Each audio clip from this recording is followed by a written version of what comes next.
The second my hands wrapped around her arm, I knew right then and there she was going to kill me in the worst way possible.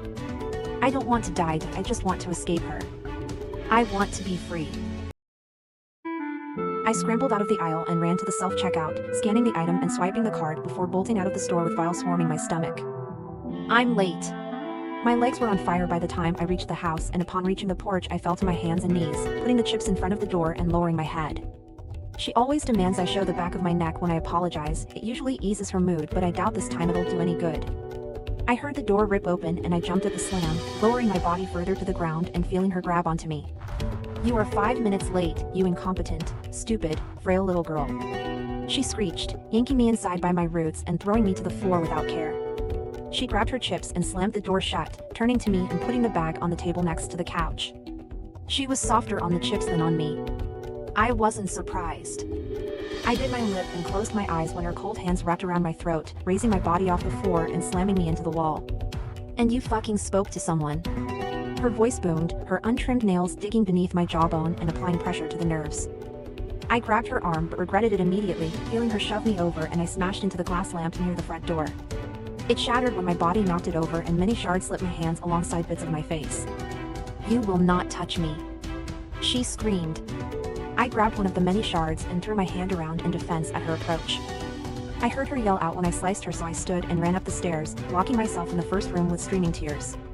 The second my hands wrapped around her arm, I knew right then and there she was going to kill me in the worst way possible. I don't want to die, I just want to escape her. I want to be free. I will give you 10 seconds to open this motherfucking door before I break it down.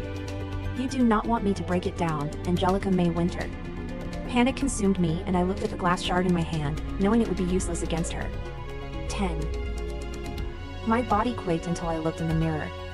I haven't seen myself since way before I can remember, but something about the girl staring back gave me a small boost of courage. 9. The girl in the mirror looked broken, and it's all thanks to the woman on the other side of the door, the woman who was supposed to love me unconditionally. 8. The girl had a fogged-over, bloodshot eye, while the other was a lifeless Hazel. The bones in her face were very pronounced with fresh cuts scattered.